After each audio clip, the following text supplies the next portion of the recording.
missile. Here's our correspondent, Christian Fraser. Well, a final inspection of the crash site will be concluded today. Investigators have now scoured some 28 square kilometres of the desert, around 18 square miles, but still confusion and speculation as to what brought this aircraft down. Investigators are now looking at the black box voice recorders, and Interfax, the Russian news agency, claims to have seen an early transcript of the cockpit voice recorder. They say that on the tape there is an uncharacteristic sound of a routine flight. A situation on board developed suddenly and unexpectedly, said their report, for the crew, and as a result the pilots did not manage to send a distress signal. And in fact, we learned that 4 minutes before the plane went down, there was communication with air traffic control and the pilots reported nothing unusual. Now, it may be that nothing conclusive comes from the investigation into the black box recorders, but you would hope that within 48 hours, with all this debris they've recovered, if there was a bomb on board, then they would trace some explosive material within this wreckage.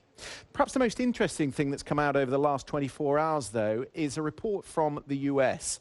Remember that the flight was taking off in this direction, northeasterly from Sharm el-Sheikh. Then it turns north into the peninsula, and it goes down 23 minutes into the flight about there. And at the same time, that precise moment, a US military infrared satellite spotted a mid-air heat flash.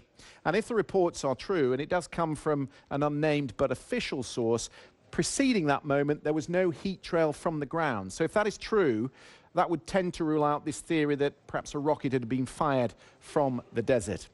Meanwhile, of course, the grim task of identifying the bodies continues. 140 have now been returned to Russia, and there are reports in Russia today from those pathology investigations. This comes from an online newspaper in Moscow, again unconfirmed, we must stress that, but there are some interesting things in it, lots of detail.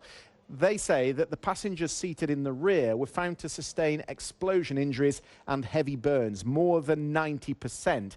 And they go on to say that experts attributed this to fuel tank explosion or explosion device detonation. So they don't draw any conclusions, but they say that those at the rear suffered explosive injuries, those at the front injuries more typical of sudden depressurization. But as I say, all of this at the moment speculation. There is nothing concrete coming out of the investigation, and perhaps it won't for another 48 hours. Christian Fraser there for the very latest updates on the crash and the still very